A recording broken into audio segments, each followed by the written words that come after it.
And good morning, everybody. Welcome to Chalk Talk. I am your host, Kim Davis. Happy Tuesday. It is the first Tuesday of November.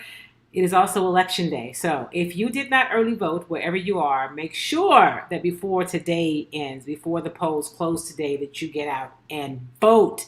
Here in Texas, we are voting on some propositions that are very important. Make sure you read them over and be prepared to vote when you get to the election booth. And depending on where you live, you may be also voting for school board members or Houston Community College members. Okay, I don't know what that means. Just got a note that I was reading. And anyway, so make sure you vote. All right, I got in. I usually vote early. I actually made it at the end of early voting last Friday, but I did get in and vote. If I had not voted early, I would have been there first thing this morning when I left the gym. So my encouragement to you is to make sure you get out and vote today. There probably won't be very long lines. It's not, one of the what people call a major election. I think all elections are major and are important. So make sure that you vote. All right, everybody. Today's a big day. Well, every day's a big day, right? It's Game 6 of the World Series tonight here at Houston at the Juice Box. First pitch at 7:09. I'll be over at the stadium doing pregame about 2:30. But listen, the Astros need to win this one tonight. We're going to talk about that. I'm going to let you hear from somebody who can give us some different insight. I like to bring in experts to be a part of Chalk Talk and help us navigate times like this. So Elanis Westbrooks, who's a friend, we grew up together. He spent some time in the minors in the Giants farm system, and then he was a Major League Scout. And has always had his hand in baseball. And is involved in it. Is involved in running a youth league. He's going to join us, and we're going to talk about tonight's game. So that's going to come up. I'm also going to let you hear the Reggie Jackson interview I did a couple weeks ago before one of the ALCS games. I think it may have been the one where they clinched. At any rate, I'll let you hear that interview. And we're going to talk about the NFL, right? The trade deadline is today at 3 o'clock. There was a trade made yesterday. I would say it's a big trade. The Denver Broncos traded Von Miller to the Los Angeles Rams for a future, I think it's a second and third round pick. So let me just say this. Thank goodness that deal wasn't made prior to this past weekend, because as bad as the Texans offense looked, and it was bad, don't let those 22 points fool you. If they had added Von Miller to that mix, poor Davis Mills, like really. So Von Miller is joining the Los Angeles Rams. I'd love to know your thoughts about that. And of course, the Houston Rockets, it's week 3 of the NBA regular season, and the word that I will encourage fans to have is patience. It is a young team. They are clearly in a rebuild mode, but they've got talent, and they are they're going to be good. But it's going to take them a minute, right? It's going to take them a little bit of time. The Houston Texans, on the other hand, in terms of what their future is, we need a whole show to talk about that. Maybe a whole series, because what I would tell you is I don't think that they're doing anything that leads to winning long term. That's just my thoughts kind of off the top. Good morning, JY. Welcome. Thank you for tuning in, being a part of Chalk Talk. Always good to have you. Paul Wright, hello, my friend. And you're right. Every election on election day, that's when you vote. Every election on election day. Listen, make sure you vote wherever you are, whether you're in Houston, those of you who watch and tune in from other parts of the country. Vote, and especially those of you in Virginia. And good morning, Carolyn. Welcome, welcome. Always glad to have you in the building, on the show. Thank you for being a part of Chalk Talk. So I mentioned the Reggie Jackson interview. I had a chance to talk with Reggie Jackson a couple of weeks ago, and he's a special assistant, a special consultant to the owner, Jim Crane, and so he's there a lot. And I had a chance to visit with him, Mr. October. It just kind of made my day, right? So I'm just getting a note that the LinkedIn broadcast may not be showing up. So if you're if you're listening to me, then you're able to watch it on LinkedIn. If not, I'll post it when the show is over. But Mr. October, right? It was just cool to talk to him. He's such a such a really cool guy. Just it's just history. It's just history. And so it was great to get a chance to visit with him. I'm going to show you a picture I also posted of just what I call baseball history. But this is Reggie Jackson. Um, Before one of the ALCS games here at Minute Maid Park, I got a chance to talk with him, and I wanted to share that interview with you before our guest joins us, Mr. October. But when you see that they have the maturity and calmness and relaxation, it's because they've had success before. Yeah. There's no angst in these guys. Altuve and Correa in the middle, and Bregman and Yuli, Brantley, and I can watch McCormick and see him pick up the same calming ways and the same comfort level of being in this position of pressure. So they're breeding it, and all that stuff really comes from the leader of the pack. Right. The leader of the pack is Jim Crane. And he's calm, he's got no angst. He's about fairness. He's about truth. He's about toughness. He's about being there when it counts. He's an oak. One other thing, can you tell me how much has the game changed since you played? Or has it?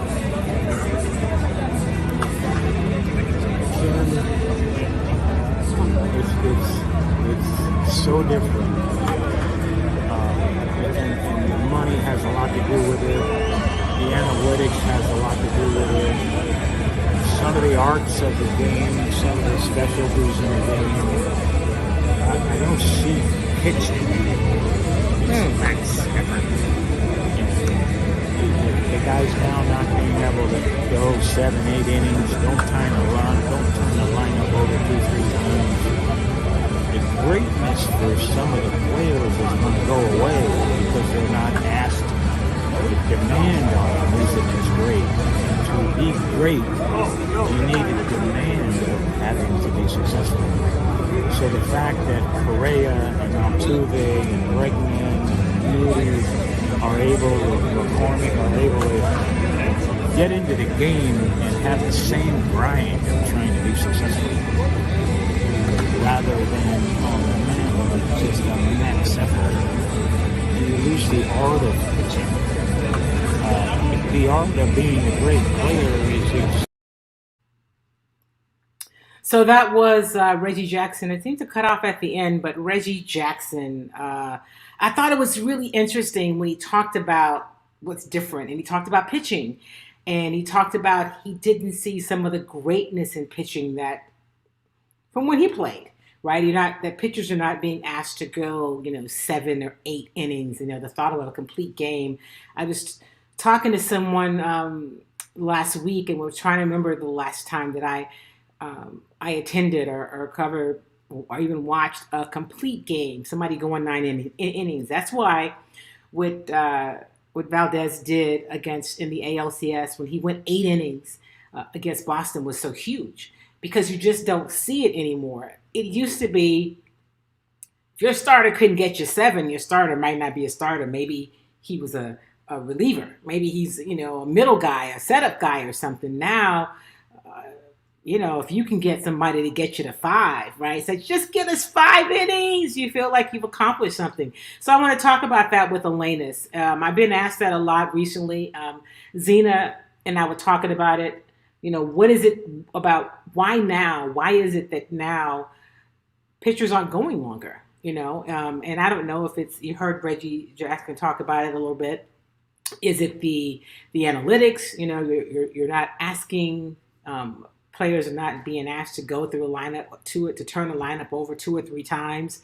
It is just, it's really interesting. So I want to talk to Elanis about that when he joins us. Good morning, Sylvia. Thank you. Yeah, it's kind of I'll tell you how it happened. It was kind of an accident, but thank you. And good morning, Kim Edwards-Williams. I was going to talk about Kim, and I'm glad that she's here now. She's going to join us, and she and I will probably do an IG Live after the series is over.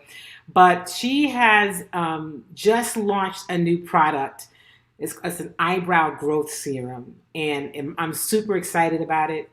Kim is, you've heard me talk about them and Jinka. You've heard me talk about her in terms of eyebrows. See, she does my eyebrows. Can you tell? So my eyebrows, that's my natural eyebrow, right? Okay. I had to show it off because I just got them done last week. But Kim is on a mission to really help people get back to having more of a natural eyebrow look. As Kim puts it, people are just doing way too much. And it doesn't have to be that way. Get with someone who can really sculpt your brow. And now, if you're like, well, my brows are thin, I've got to do something different to them, you're in luck. Kim has just launched an eyebrow growth serum. She's been working on it and talking about it for quite some time, and she launched it this weekend. I believe that she may still be having a special. Don't quote me on that, but I do know that you can go to eyebrowenergy.com, check it out. You can follow her on Instagram and get all the information. We'll have her join us coming up so that we can talk more about it. I'm always excited to talk about some of the cool things that people are doing, especially people that I know. And Kim's been super supportive. She's made sure that my brows look natural and are in good shape. And no one's touched my eyebrows but Kim in years. So I appreciate the work she does and her passion about helping us have natural, good-looking brows. So I just wanted to dump that in when I saw her. In as a part of the show. I also want to remind you that this show, Chalk Talk, is brought to you by Kimmy Treats. Kimmy Treats is, of course, is the title sponsor. Where's my Kimmy Treats? Oh, there we go. It's the title sponsor. And if you go to kimmytreats.com, you can, we now have the body butter back on the website. It's because in the summer, it's so hot in Houston, it's difficult to ship, and so I only like to sell it locally. But you can go there, and even shipping it locally is difficult because of the heat. But now we are at a point where I can go any place. The body butter's amazing. It's great for your skin. Some people use it in their hair. I encourage you to check it out. And of course, all of our yummy popcorn treats. I am going to soon be adding the cilantro vinaigrette to the website.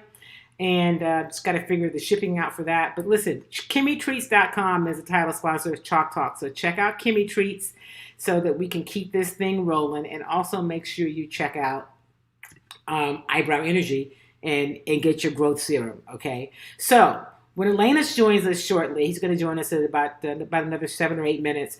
We're going to talk about what's happening with pitching, when the change happened, and why that's the case. And I also want to know what he thinks about Game 6 tonight. So I think the Astros, listen, it won't be a cakewalk. I think they'll be okay. I'm sorry, let me rephrase it. They'll be better than okay. I think the Astros can win games 6 and 7. And so one of the things, and I'll get Elanis to weigh in on this too, someone asked Dusty Baker this. They asked him about not being able to really have a real pregame where they would have batting practice, where they would take infield on the field before games 4 and 5, before games 3, 4, 5.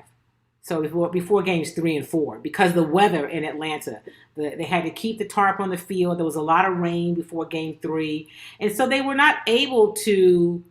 They were not able to have batting practice on the field. Now they did have it in the cages. It is not the same, right? It's not the same. And remember, the Astros don't play in Atlanta. It's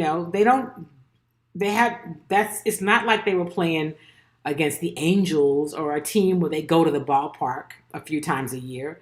So now you're in a ballpark that you don't normally play in. You're not able to see the ball come off the pitcher's hand, feel how it travels in that stadium, get a sense of the field in terms of taking infield and having some practice.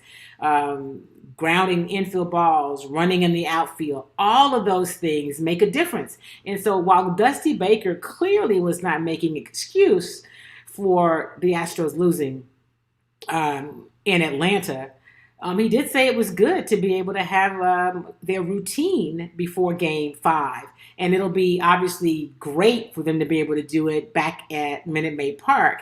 It'll be great for Alvarez, who just had a rough outing, had rough outings in Atlanta, but especially in Game 5, he just looked really out of sorts, out of place. Where he can just focus on hitting, where he won't have to worry about trying to field. It was a lot, and I haven't heard him say that, but I was just looking at him and saying, yeah, he just needs to DH, okay? Because playing left field is 3 games in a row was just, yeah, we just want him to DH. So I'm looking forward to tonight being a different setting. Now, granted, you're back at you're back with the Braves, top 2 pitchers. So it's not like that. It's just a given. It's a cakewalk. But I do think that this Astros team, Dusty's made some changes in the lineup that worked for Game 5. You moved Bregman, you moved Correa. I mean, they've done some things with the lineup that worked, and hopefully it continues to work tonight and then again tomorrow. But of course, the first thing is to get through tonight. So excited about being in the stadium and seeing what the Astros can do tonight in Game 6. It's Kim Davis. You are listening to Chalk Talk, and I want to jump over before Elanis joins us and we talk really more baseball. I want to talk a little bit about what's happening around the National Football League. So today is a trade deadline. The deadline is at 3 p.m. today, and there are some things that are happening, right? So I mentioned that the Broncos yesterday traded Von Miller. The Broncos traded Von Miller to the Los Angeles Rams for a 2nd and 3rd round pick. This weekend, Jameis Winston was injured. I think it's an ACL. He is out for the season. That Derrick Henry went down for the Titans. They brought in Adrian Peterson and signed him. The Titans have signed Adrian Peterson to the practice squad. He will clearly be activated for this weekend. And so Henry is out indefinitely. And yeah, with Winston, it was a torn ACL. It looks like, for all you Cowboys fans, Dak Prescott may not play again this week. They're not sure about that yet. And last week, the Houston, we haven't been together since last week. The Houston Texans made a deal and traded Mark Ingram to the New Orleans Saints. Ingram said that, that the Texans, traded him really for him. They went to him and said, I guess they were approached by the Saints, and Ingram, of course, has played for the Saints before. The Saints obviously are a team that's in contention for being in postseason and maybe beyond. And so, he was appreciative that the Texans gave him that opportunity to move on. Initially, his good friend and former fellow teammate with the Saints at one point, and obviously here with the Texans, Brandon Cooks, was not so pleased when he heard the move. And I think it's because he didn't know about it. He was really, I believe, at the podium doing his weekly kind of interview when meeting the media when he found out that Mark Ingram had been traded, and he basically said, this is some BS, is what he put on Twitter. And, Brandon has been very much all about the team, a leader in that locker room, and he was not happy. But apparently, and he said after the game on Sunday, the team talked to him. He understands what happened. It was an emotional thing for him initially because that's his dude, right? He and Mark Ingram are good friends. Their families. I think the two of them and their wives had been at the game at the ball game the night before, had gone to the World Series, and so he felt a little blindsided by it. So that was that. Let me see what else. Ravens linebacker Malik Harrison was shot in the leg by a stray bullet. It is a non-life-threatening injury.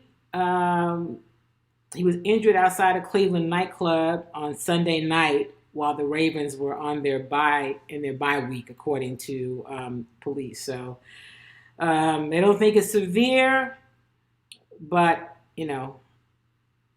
obviously it was a bit overwhelming and frightening. Like whenever a bullet is involved, that's a thing.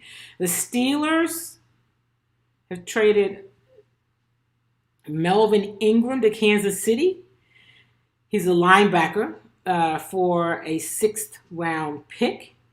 Ahead of the deadline, both teams announced today. He's a former Pro Bowler with the Chargers. He had signed a 1-year deal before the season with the Steelers. Now he is moving on to Kansas City. So look, the Chiefs know that their defense has been less than stellar. So they're trying to do something to, I guess, shore that up. I'm just looking to see if anything else happens while we are on today. So nothing yet. The Browns apparently have said that they will not trade Odell Beckham. They have no plans on trading him by today's deadline. That's according to some NFL sources. And there weren't any offers that would make sense for the organizations. And it looks like the Green Bay Packers could be looking for a tight end. Of course, the Green Bay Packers recently picked up Whitney Merciless, who was released a couple of weeks ago by the Houston Texans. And now they are looking at tight ends. There's an option here with the Texans they could consider, and that's Jordan Akins. But we'll see. There are several tight ends apparently that they may be. Several teams that believe they're doing their homework. Evan Ingram and Hayden Hurst are kind of the higher end options. And then Jordan Akins and Jacob Hollister would be more of the affordable options. So here's the deal. Could the Houston Texans make some deals? I know the one that you really are interested in hearing about is Deshaun Watson, right? Nothing's happened yet. That's why I'm kind of keeping my phone handy. And I'm not really sure that anything's going to happen before the deadline. Earlier today, I was watching on ESPN, and Adam Schefter said that it looks like that the Texans were going to be holding on to Deshaun Watson. That was kind of the inclination I had, is that they were going to hold on to him beyond the deadline. I think there's a lot still to be worked out. Apparently, there are, I have sources around the league that say there's a lot of settlement talk in some of those cases, but even if settlements are reached, one of the hangups had been about a settlement is that he did not apparently want to sign an NDA. He wanted to be able to tell his story, to clear his name. That's very important to him when all is said and done. But then there's still the outlier. Once a settlement has been reached or settlements have been reached, what will the NFL decide, right? What will Roger Goodell say in terms of handing down any punishment, if there is any? And, will there be a suspension? Will he be on the exempt list? There's just a whole lot of unanswered questions, so we will see. But there are some players expected to be available for the Texans. I mentioned to you Jordan Akins, the tight end. Safety Lonnie Johnson, who probably should spend less time on Twitter and more time figuring out how to cover. Running back Philip Lindsay, and I think if you can get anything for Philip Lindsay, you get it. Linebacker Zach Cunningham is on that list, and of course, Deshaun Watson. So we will keep our eyes on it. And now our guest is ready to join us. I mentioned to you earlier, my friend and former minor league player. You got on some Giant stuff. You got your Astro stuff on. I see you with your Astro stuff on. And Scout. Hello, Elanis. You know it. Hey, Kim, how are you? I'm good. How are you? I had to bring in a baseball expert to help us get ready for what's happening tonight.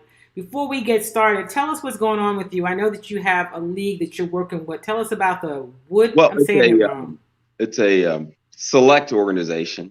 It's called Off-Season Baseball. And we have about 8 teams ranging from 13 all the way up to 17.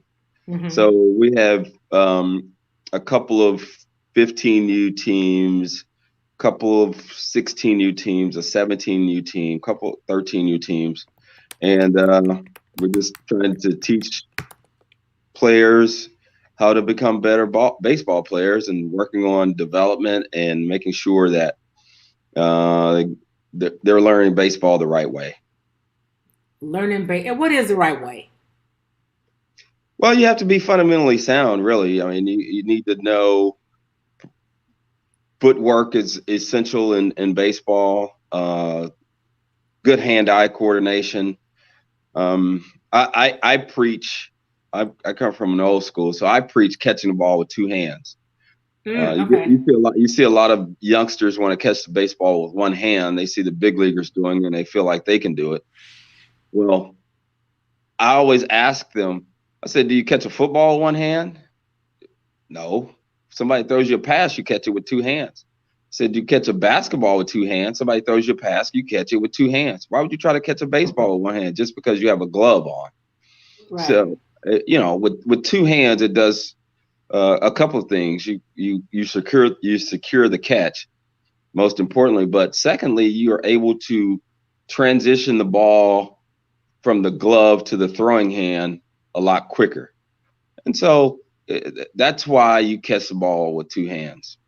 Then you have other stuff like footwork, whether it's infield play or outfield play. You have to make sure your feet are in the proper position to make the correct throwing procedure. So, all right. Besides that, I teach health and PE too. So right. So you're all about the total part of it, right? Correct. Who are you picking tonight, Elanis? Game 6. Who you picking to win? I'm picking the Astros. I think it's good that they're back. I said going into this series that Atlanta was a really, really good team. They really are. They've been good all year.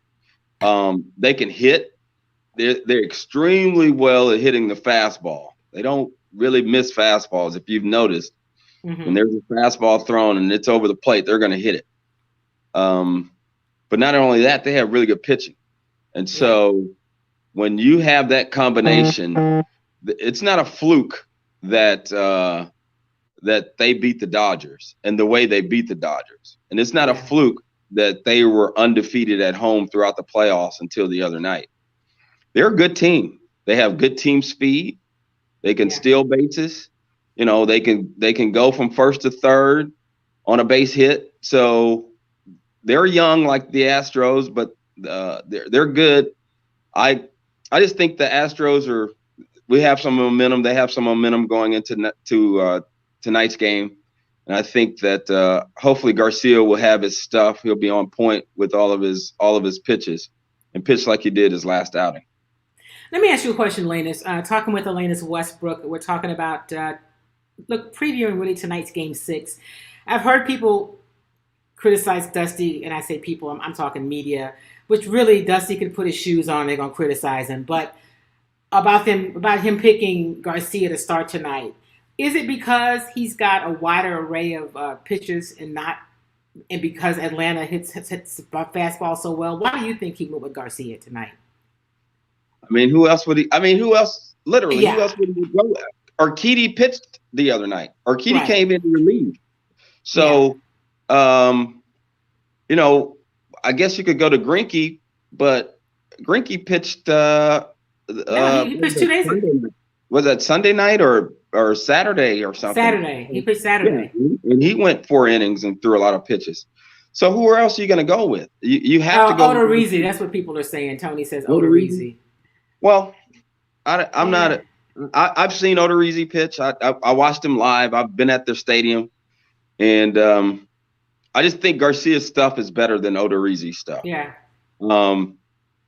It's not to say that Odorizzi isn't a major league pitcher. I just think Garcia has better overall stuff when it comes to fastball movement, breaking pitches. His breaking pitches are sharper than Odorizzi's. So I just think he has better stuff than Odorizzi does. I think that's a good point, especially because they're such good fastball hitters. It's the movement. It's not just how hard you throw it. It's where you put it, right? Well, exactly. And that's the reason why Greinke had the success he had when he pitched. He doesn't throw as hard as he used to. He doesn't throw 95, 96 like he used to. Throws 88, 89, 90, may top out at 91. but he has a lot of movement on his fastball. He can change speeds with his breaking ball, which is good. A lot of guys can't change speeds with their breaking ball. But then he has a changeup and I think a split finger too. So, I mean, he has an array of pitches. I always thought Greinke would have success against the Braves because they are a good fastball hitting team, and they hit guys that throw hard, they usually hit pretty hard. And so if you can keep them off balance with an array of pitches, then I think you'll have better success. I'm one of those guys that feels like you may have to pitch them backwards. And when I say backwards, I mean use change-ups and curveballs earlier in the count to try to get ahead, because they like to swing the bat so earlier in the count.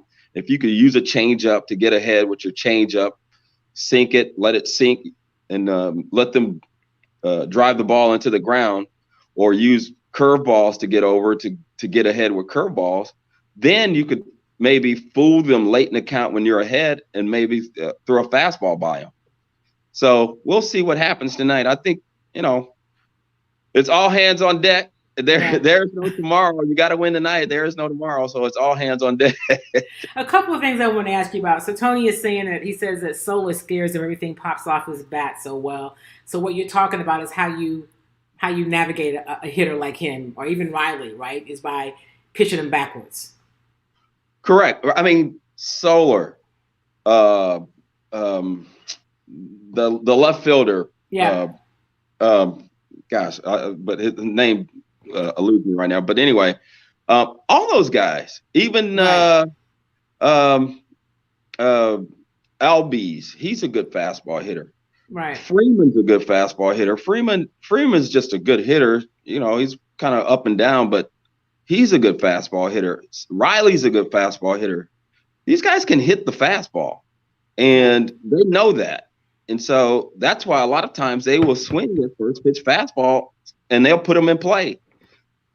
Yes, if you have a changeup that you're comfortable with, you have to throw it for a strike. I think Valdez gets in trouble. He has the stuff, but I think he gets himself in trouble because he tries to nibble a lot. He tries to be so fine with his pitches that if he were to throw his sinking fastball over the plate a lot of times, he'll get a lot of outs. But he tries to be so fine with it. Is that what he did against Boston? Is that why he had success against them? Right. He threw his fastball and changeups over the plate. I'm under the belief that if you have a good sinker, throw the ball over the plate and let the sink work for you and let the hitters get themselves out. Greg Maddux used to do it all the time. Yeah, he was great at that. He was great at it. He'd do it all the time. He'd throw the ball over the plate. He let the sink work for him. He let the cut work for him. He let the tail work for him. And he'd get hitters out. And that's because the movement of the ball wouldn't allow hitters to square the ball up. Right. Yeah, that's Charles is saying the same thing you did. Because they have live bats, you got to have a pitcher with a variety of pitches that throw strikes in order to be able to navigate this lineup. Let me ask you something. So I know you have some history of Dusty. Do you have a favorite Dusty Baker story? Wow. What is it that you just like about him so much? Here's one. No, there's a couple, but here's one that really stands out. When I was in the minor leagues, I was playing with the Giants. He was the hitting coach for the Giants. Roger Craig was the manager in San Francisco. He was the hitting coach. And, we had spring training out in Arizona. And so after spring training games, he would take myself and a couple of other young hitters out, Royce Clayton and a couple other guys out to lunch. And he would just talk about the aspect of hitting. He'd talk about the game, talk about baseball, but he talked specifically about hitting and he'd talk about how to make adjustments in hitting. And I say that because they did an in-game adjustment the other day. Maldonado, when he came in to face the left-hander, was up on the plate. Yeah. A little closer.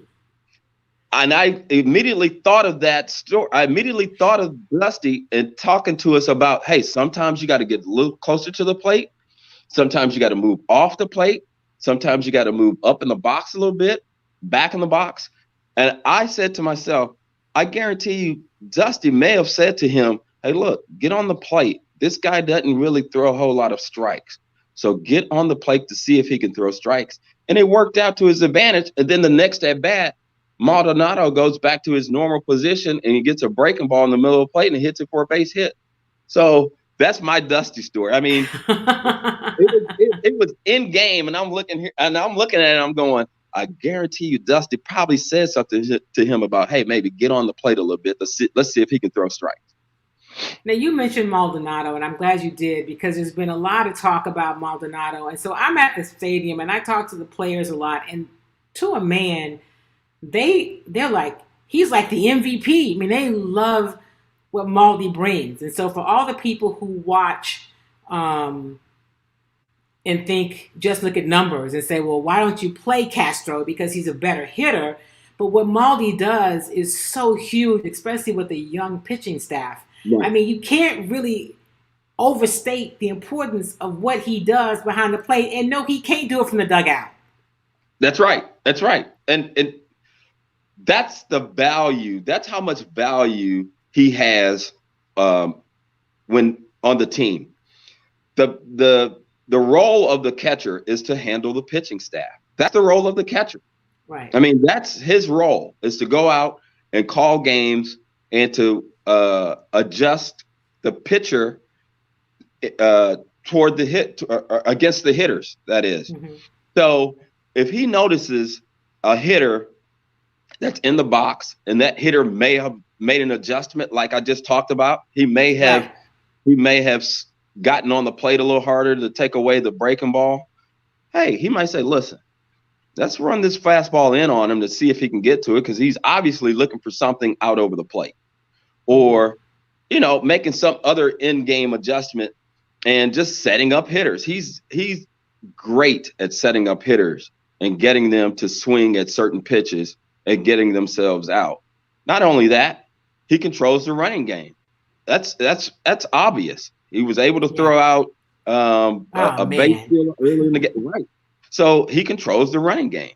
And when you have a guy that can control the running game like that and handle the pitching staff, you have to use him.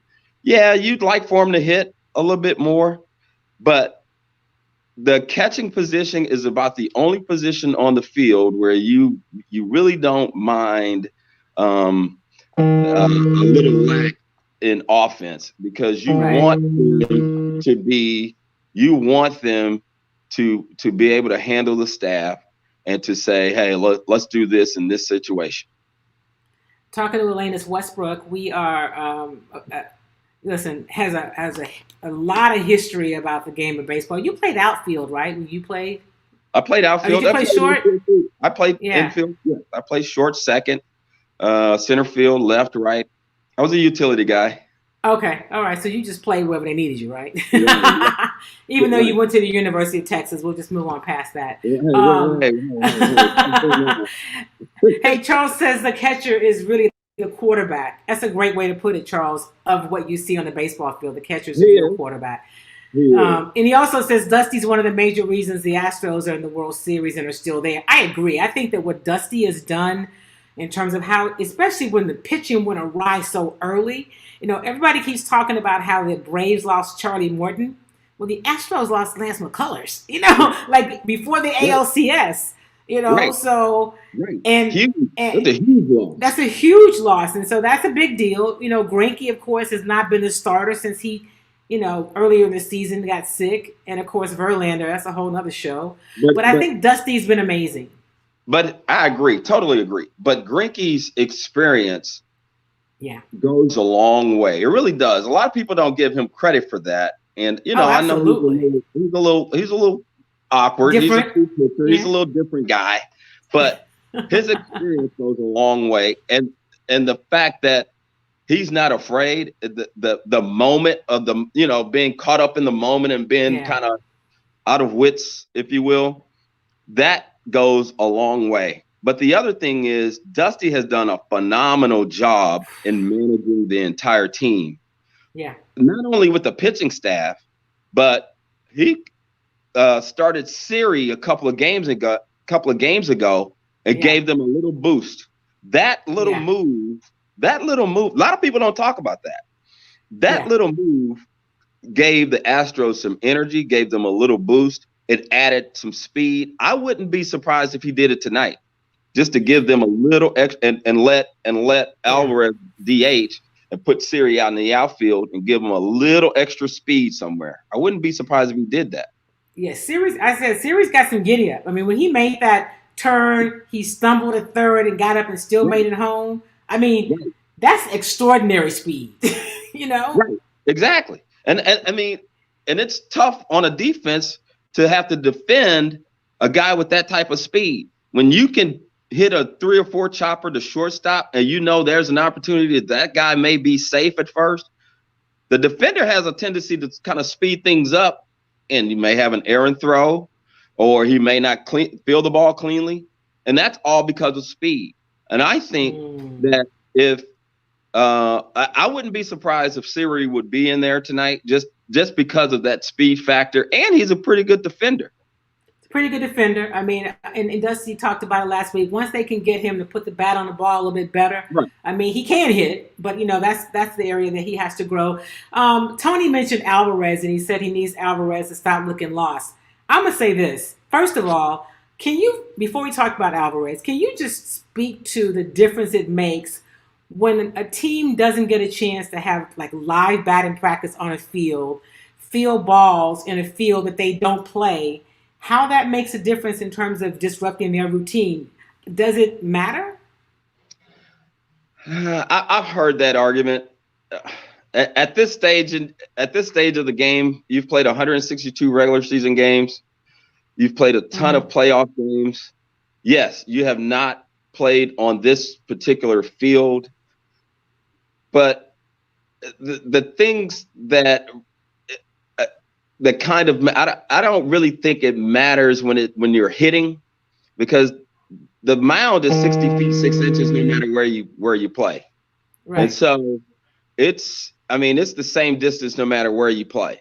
And so taking live balls off the bat for the outfielders, maybe, but a fly ball is going to be a fly ball. Now, it will hurt you in the sense that you're not quite sure how far you have to run before you get to the warning track. You're not sure how the ball will bounce off the wall, off a padding off the wall. If it's a ball down the line, say it's a double down the line and it's hooked around third base and it goes into the corner, you're not sure how that's going to react. I think they got a little of that the first day, even though it was raining a lot.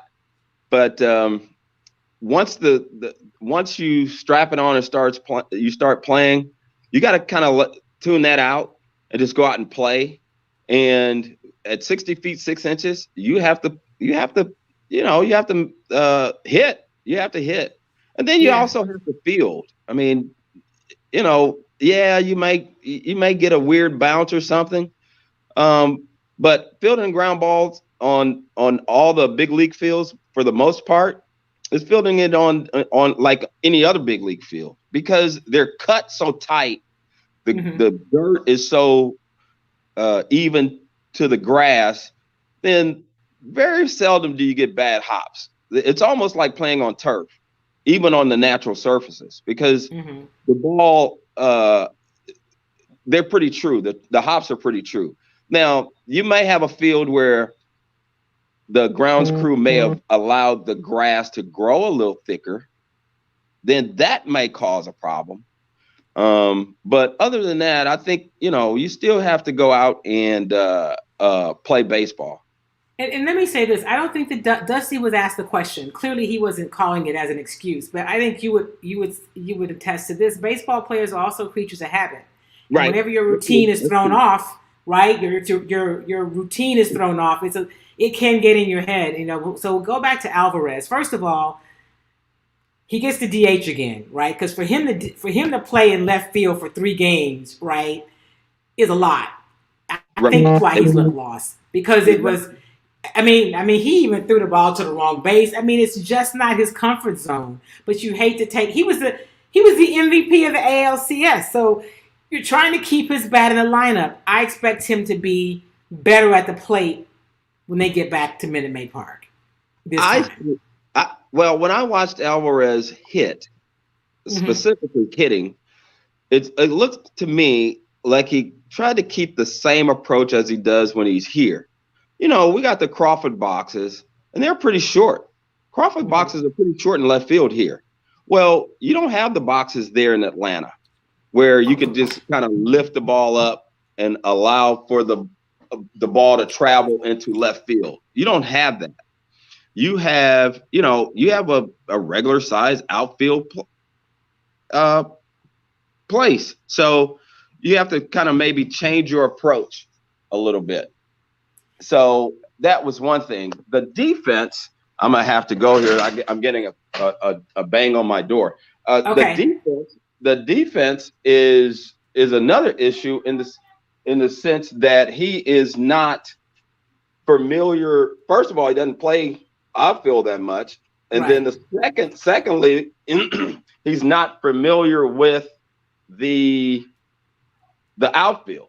So that in itself was taxing for him, or something totally different. But I thought he did okay. I really did. He went back on the ball that went out by Solar. Right. The ball was hit hard. It was over his head. He couldn't catch it. If he had made that would have been a highlight for 15 years. That was a tough play. Yeah, it was. It was. Yeah. And then in that, maybe it was the inning, in that same inning or right before that, he actually threw the ball home where he should have thrown it. Bregman wasn't in the right spot. He wasn't in the cutoff spot. If Bregman is in the cutoff spot, then the ball is cut off and we get the runner at second. So, that kind of goes both ways. It goes to Bregman not being in the spot. Once the ball was hit, a clean base hit as a third baseman, been in the spot. So, that part wasn't on Alvarez. That's why I needed you on the show, so you could bring this piece to the front. Hey, I know you got to run. You got to come back so we can talk about why something I talked about with Reggie Jackson. Why is it that pitchers now don't go 7, 8 innings anymore? Why is the thought that if we could just get them to 5? When did that change, and why? Is it analytics or what happened? I think it has a lot to do with analytics. I really do. I really think it has a lot to do with analytics. You have guys that are you have pitchers that are specialty guys that are working on that are brought in to do certain roles. And so once you get to the 5th inning, then it's almost a relief from the starter, and you're expected, the bullpen guys are expected to do what they're supposed to do. So that's one of the things. I believe that we just got into a stage in baseball where sabermetrics plays a lot. Yeah. And the feel of the manager or the coaches have kind of, I don't want to say they've gone away, but the guys that do the analytical stuff, if you don't almost follow their pattern or what they've laid out, then it's almost, they start to question you. And which is why James Clinton wants his own guy. Why he didn't want Dusty. Right. You'll have guys, the sabermetric guys say something like, it's the 1st inning, right? You got a runner at 3rd, right? With no outs. Traditional baseball guys like myself and a lot of the other guys, maybe Dusty, will say, okay, it's 1 out. We're in the 1st inning. It's no outs. We're in the 1st inning, or even 1 out. Let's play the infield back. If they get a ground ball and score the guy, they get a ground ball and score the guy. But let's play the infield back. Let's get it out. We'll give them a run because we got the whole game. So we're 1 run. We got to score a run anyway to win. Right. So if we can't score 1 run, then why are we playing? So the deal is we're going to score one run. We're going to give them that run. We're going to take the out to get out of the inning versus analytical guys think, well, bring the infield in to cut the run down. Well, yeah, you might not. But when you bring the infield in, you have so many holes that are open, it leads to a bigger run. Instead of giving up one run, you may end up giving up 3 runs. And so that's one example. There's some other things too when it comes to the shift. Don't get me started on the shift. Right. You've seen so many ground balls that could have been double play balls or routine balls that are out. So, if some of our guys or Astros look at the shift and say, I said a couple of times, I said, if Alvarez would just hit a routine ground ball to third base, he'd get a double.